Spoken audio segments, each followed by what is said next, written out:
Hello, people, again. Today, it won't be as fast-paced as yesterday, all right? Today will be somewhat slow-paced.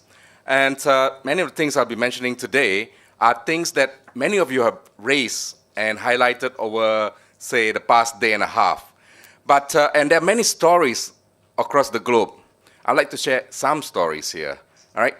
And many of which relate to what you people are doing or you're planning to do, all right? Like I said, you don't have to wait, just do it. So I'm gonna talk about 3 different stories, all right? First is talking about the fish conservation and the dolphin conservation in Siphandon, all right? That's in the southern bit of the Mekong River in Laos.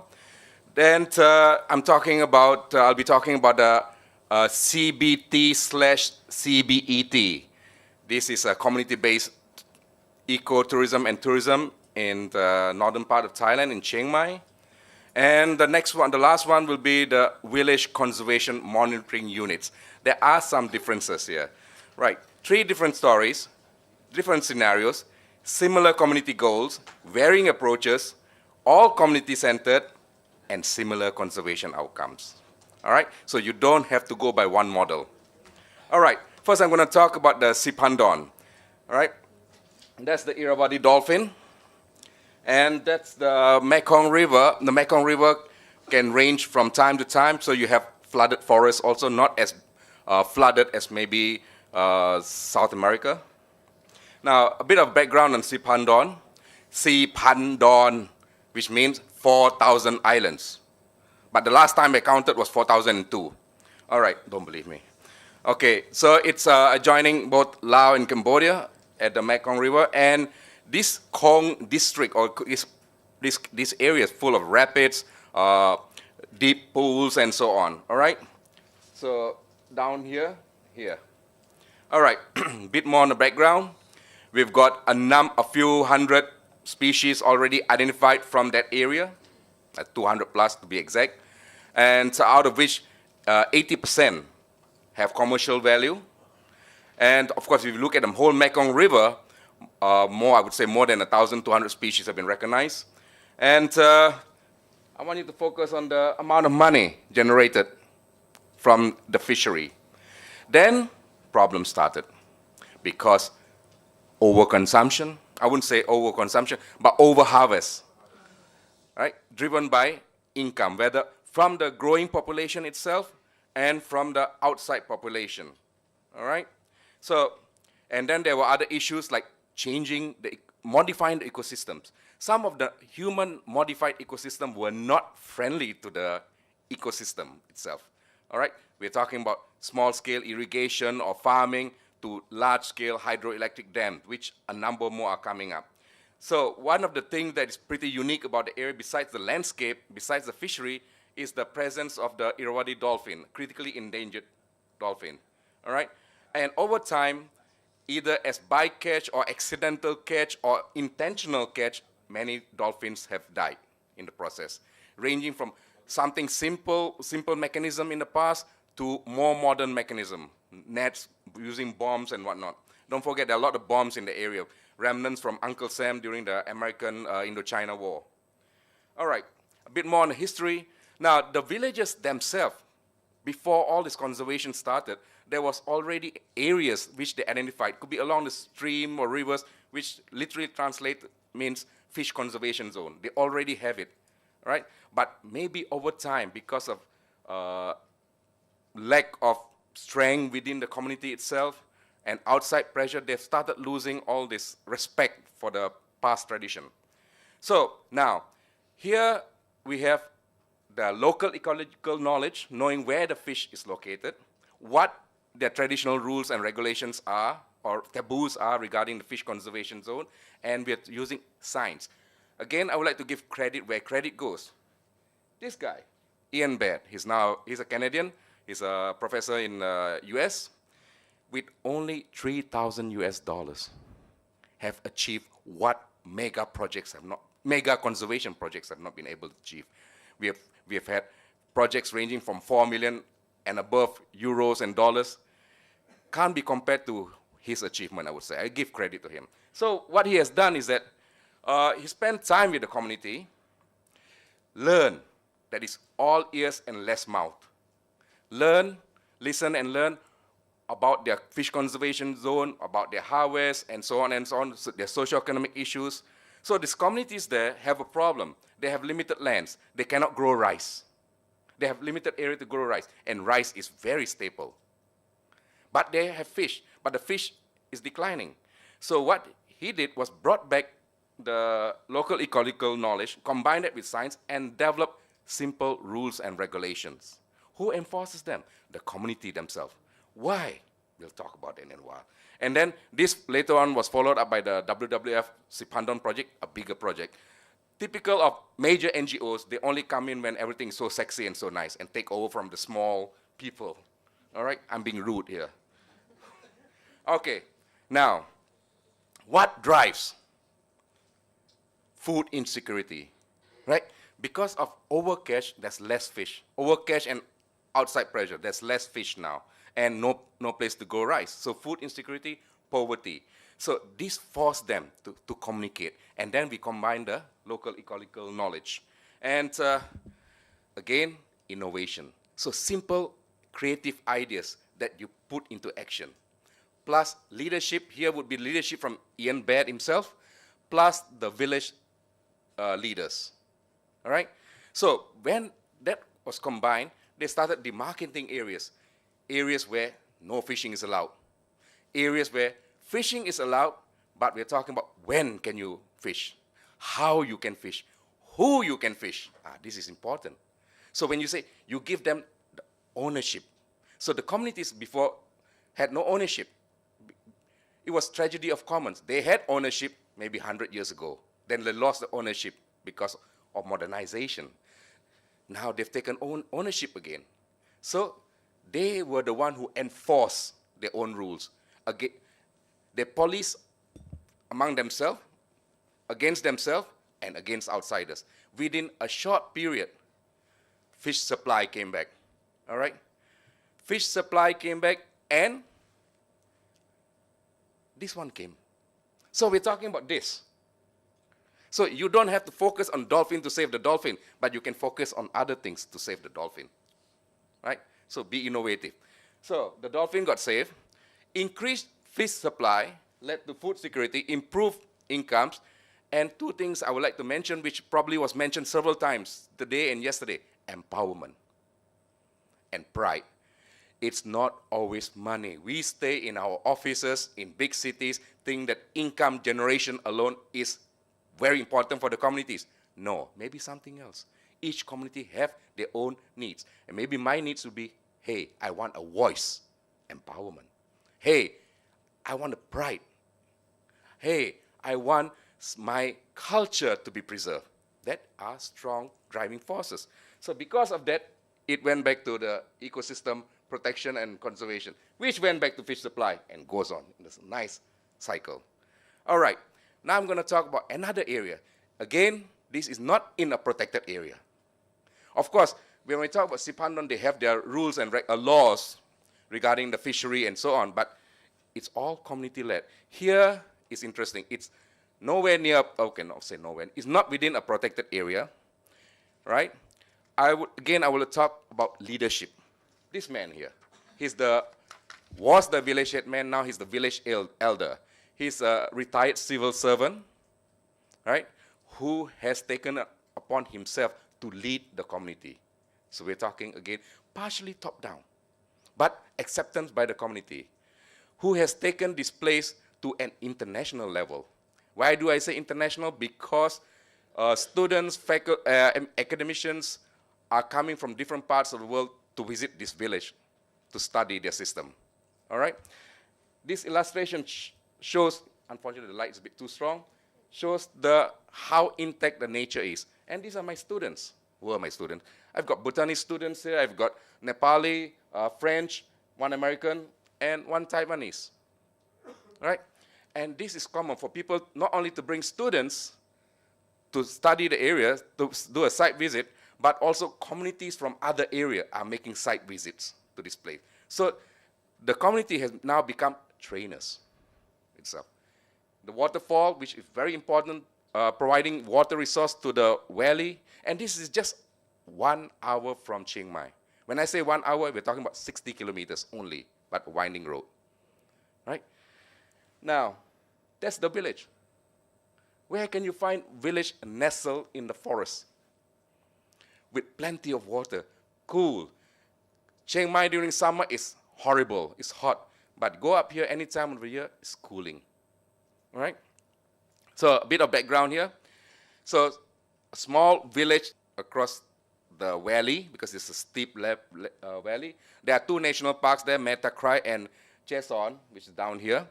And now the community, the enterprise, the tourism enterprise, wholly owned by the community, although it received initial assistance from an NGO.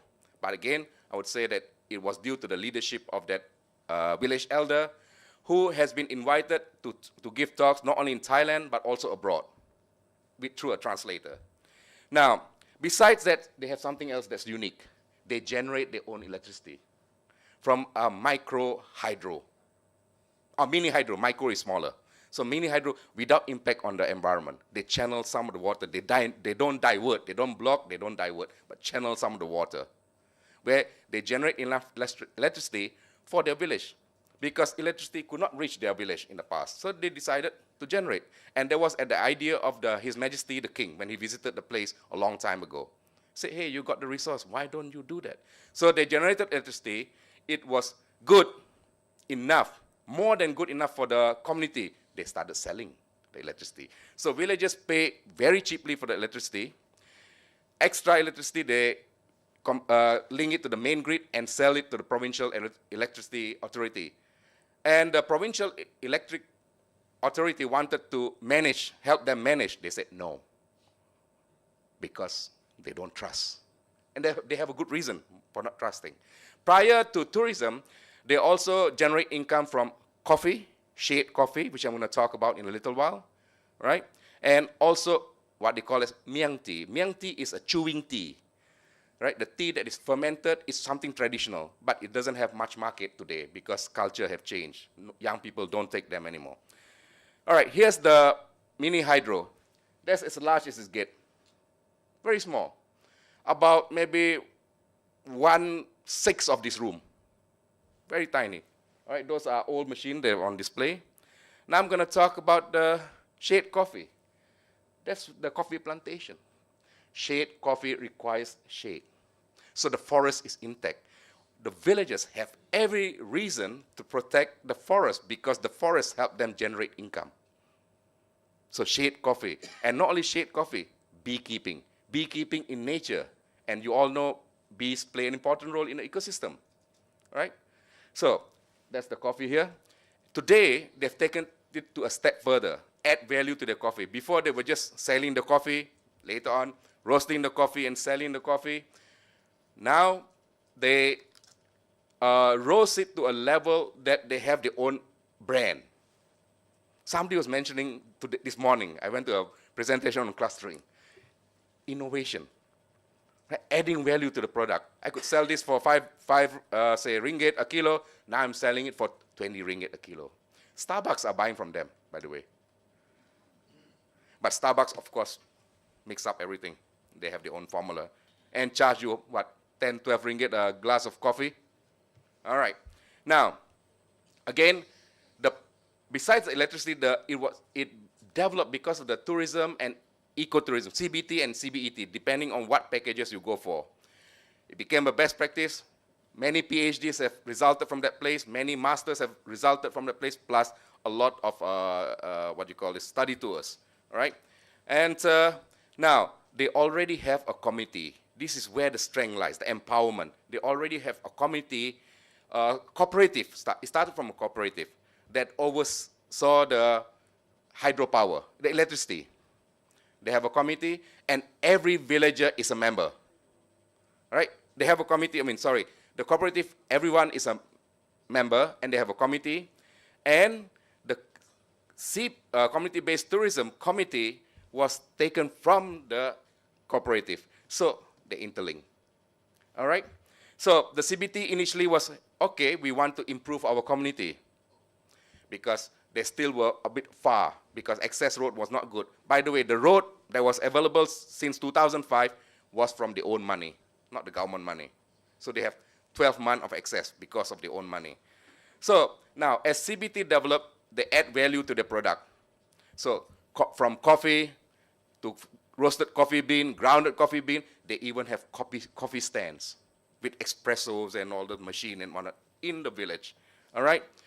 The dried tea, the chewing tea have less value. So what do? They dry the tea and make them into little cushions, from deodorizers to just cushion for your bags and whatnot. All right?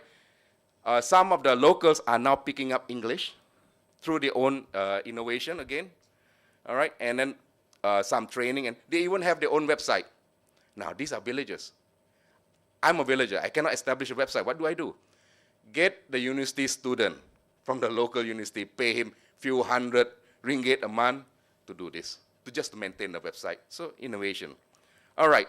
So, here I want to emphasize on the conservation. Shade coffee and other agroforestry product relies on a good forest. Forest is protected, and it provides income. The mini hydro relies on good water source. No forest, no water. Right? Simple as that. So cheaper electricity, additional income is a source of pride. People come to see it. Only that sometimes. And what about the CBT and CBET? Now, you must have a place that showcase or give you that sense of harmony and ambience. People want to get away from the city, and it's only an hour away. So people may go there for half a day, but most people like to stay overnight. So again, it relies on a good ecosystem and good biodiversity. So poachers, traditional poachers have turned into guides. They know the forest better, right? They know the value of protecting the animals for their own community. So everything is about the community. So where does the success lie? Again, I would like to emphasize on leadership, community participation, empowerment. Well, there already exists a cooperative that helped it, and there was some initial NGO assistance. Now they stand alone. All right, this is one of the rare examples, and I think it would be very nice to get communities from here to do study tours there. It costs nothing. Now, to summarize what we saw just now, is that these are the drivers. You want additional income, this and so on. And initial NGO assistance led to community participation, which later on led to the two committees, all right, which one was derived from the cooperative. And this led to the CBT, and the CBT/CBET led again to this. And new products, new novel products, which again led into this. And it goes into a circle. This is what we call sustainability. Of course, if you want to know about the threats, there's a longer talk. They are also threatened by other issues, which they managed to overcome. All right, now I'm going to talk about in protected areas. This is in Laos. All right, VCMU is an acronym I gave in 1998 to a group which I started because I was tasked to establish a patrolling team. But I felt that that's not an effective use of resources. The patrolmen are already out there in the forest enforcing. But why not convert them to become para-scientists, soft scientists? They're out there. Why not get them to collect more data, more than what we can do, right? So here we have a combination of co-patrolling team. All right, we did joint training, and it was good to have this joint training because you have the forestry staff who have, say, a college degree, a diploma, they're educated. You have the villagers who can barely read and write. These are ethnic minority. So the initial training was in the classroom. There was somewhat of a disparity. This group can learn faster. This group had difficulty learning. And we also had the border police, because this was a bordering province, bordering protected area. We also had the district military, so combined. So we started getting the different agencies to work together. But in the field, the shift happened. The forestry guards, or not say guards, the technicians relied on the villagers. The villagers had the local ecological knowledge. So here they shine out. In the end, they join hands because I have one skill, you have another skill. When you start realizing each other's skills, and you need those skills to survive, because my training is very hard, to be honest. And people do know me by a different title. In Laos, they call me the cruel teacher, which I'm proud of. All right. And for the villagers, they comprise 3 groups. One is the militia, because in Laos, they have village militia, Laos and Vietnam.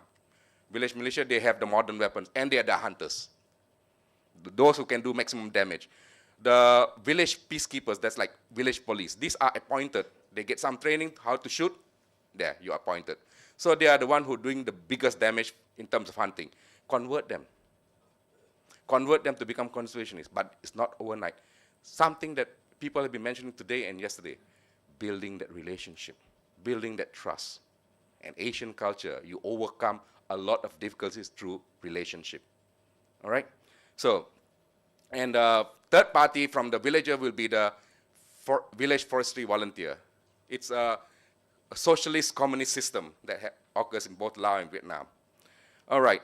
So a bit of background about this place, Nakai Nam Turn. I'm not going to read out everything, but it's straddled along the Annamite chain of mountain, which is the hottest hotspot. Why? Because there are a lot of niches there, ecological niches.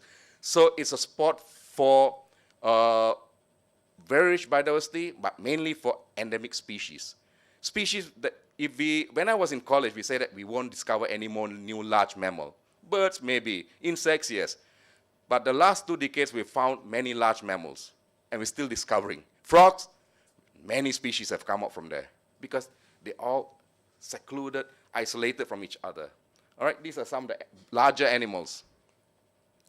All right, we're not talking about 1 or 2 villages. 31 villages inside the protected area, and 93 around. That's not easy to manage, all right? So the ICDP project wanted to establish 3 pilot sites, and the conservation was a tiny component of the ICDP. Integrated Conservation and Development Project, which many of us are skeptical about. But nevertheless, I'm going to focus on the village, the community point of view. All right? So there they practice Sweden cultivation, slash and burn. They do hunting. They collect non-timber forest produce, and so on, unsustainably. Why? Because the protected area belongs to the government, not them. Now, think about this. We are trying to protect and say, you can't do this, you can't do that. This sounds like MC Hammer's song, you can't touch this, right? But I rely on it. So what do? Get as much as I can, today, now. But why do you do it? If I don't do it, somebody else will do it. My neighbor will do it. The guy from the next village will do it. So they use poison, they use bombs to catch fish. And they can take only maybe 10% of what they bomb and fish, poison. So it's a loss, all right? And then, okay, today, because it's associated with the hydro project, so the hydro project is running it, and it's a failure. Not say hydro project is running it, they're providing $1 million per year, which is more than what the area need. But why is the failure? Again, human resources, but not at the village level, at the government level. All right? That's another topic altogether. Now, most of the electricity gets sold to Thailand, but excess in Thailand, all the hydropower generated from Thailand, electricity generated from Thailand, the excess gets sold to Malaysia. And Malaysia in excess sells to Singapore. It's part of the grid. All right? And Malaysia is investing in a few dams there also. So this project was started in 1998, one short project. I was involved. It was very good. Project ended, everything collapsed. But that's how the title came about, VCMU. All right? Then there was another project prior to the dam. That's a DUDCP. All right. So here, initially, it was tasked to establish patrolling teams in 3 pilot sites. By second year, it was successful that I requested the World Bank that I want to extend. So I got 2 villages per zone. That area has 3 zones. All right. So now, in terms of duties of the patrollers, one is patrolling, but then I included monitoring wildlife, monitoring impacts, using simple technology. We didn't have smart those days. That was a bit less smart. But by the way, until now, the longest ever data for any protected area in Laos were collected by those villagers who can barely read or write. Don't ask them to collect everything, something. All right? So destroying snares and traps. When we talk about law enforcement, within the communities living in and around, communities coming from elsewhere, and transboundary poachers also. We had those issues. Now, this was an extra. Establishing local rules and regulations. This was an extra. Yesterday I mentioned, you see, you do something, you see, hey, there's an opportunity, try it. Maybe it worked, maybe it doesn't work. So I saw there was an opportunity, right? Why not use my trainees, through the trainees, establish local rules and regulation, which was not difficult. I listened more, find out about what they had in the past before the protected area rules and regulation, what traditional taboos, do's and don'ts, and then combined with my science. And then we developed something local, specific. Right? It was not tasked by the World Bank or the government. So, but important, somebody again mentioned earlier today, was continuity. So you need to provide input. My input was 3 to 6 months, 3 to 6 months. But even 3 to 6 months was not enough. So I requested the World Bank, I said, I need someone to be there all the time. And he rotated among the villages because you come across new problem, new issues, new data. How did they compile? So he assisted. All right. I'm going to talk about the success story, not into the nitty-gritty of how it came about. Those are VCMU members, villagers. That's a transboundary poacher. That's marble cat and golden cat bones. All right? They all turn into medicine, garu wood. But this is just one example. I have another example with no photograph. One of my team member, a villager, alone, with a gun, paired with a pair of binoculars which we issued, arrested a whole village. They were doing fish poisoning. A whole village. What did he do? He said he observed them for half an hour to see if anyone had any weapons. Then he went down with his AKA, Chinese AKA. Right? He said without the binoculars, he couldn't. What pushed him to do it? We'll talk about that. There must be something that pushes him to do it. All right? So, more on the success stories, this is what we found. Wildlife increase. Hunting and trapping reduce. Habitat disturbance reduce. All right? Based on simple data collection. And they've helped address many of these problems. Now, again, I put a star because this was after 3 months of working with one particular village, we said, hey, let's do something. And they were a bit worried about it. I said, let's try. If it doesn't work, fine. All right? So we established one set of rules and regulations for one village. It worked. It worked that it extended to the other villages within the same zone. But who pushed it? Not me. I just sat down with the first village. The other villages themselves got together with the first village, said, hey, let's establish these rules and regulations too. Can you advise us? But what pushed them again? I'll tell you in a while. All right? So the why is important. Always ask why. But yesterday we have a problem. Why we have the problem? Always get to the underlying reason. All right. So the VCMU was part of the ICDP. Another story. The driving force. Right? Food insecurity. People there have rice to eat from 3 to 6 months a year. At other times, they eat corn mixed with cassava, tapioca, right? And they say that's poor man's food. They would not like to eat that. But these are the drivers that led for the community to participate. There was a need. We identified the need. There was a need. So we used the VCMU to assist this. So through the VCMU, we developed the rules and regulations from the leg, from the culture, from the taboos, do's and don'ts. We started all these activities, combined with our activities, and this led to food being available. I'll tell you a short story. All right? This came out because of this. This was my focus, but this is their focus. All right? So you don't have to push your values into them, but find out what their values are and piggyback on those values. All right? So because of this, improved security and livelihood and led to this. Do I still have more time? How much time? 5 minutes. Okay. Okay. Maybe I'll tell a story later on. I'll focus on the lesson learned and conclusion from these 3 stories. Okay, this is very brief. So, 1, emphasizing what we've been talking for the last 1.5 days through the different talks on tourism, on community participation in protected areas. We're talking about, we say we don't have human resources. The human resources are there. Okay, there are some protected areas with no people, fine. That's easy, but there's people here. We can't get rid of them. Those are traditional protected areas, getting rid of them. Myanmar removed 1 million people. WCS, by the way, did that. Got the Burmese government to remove 1 million people to declare a protected area. All right, don't think that NGOs do not have any blemishes. All right, participation, engagement. We are talking about informed participation, not just participation, informed participation. Managing the resources for their use. If they can see what they benefit, they are willing to compromise. Okay, I will not do this because I get this. All right? Give them the opportunities to learn about how their presence, their activities impact the ecosystem that impact them. They can think. They're not dumb. They're smarter than us. All right? A big problem that we face.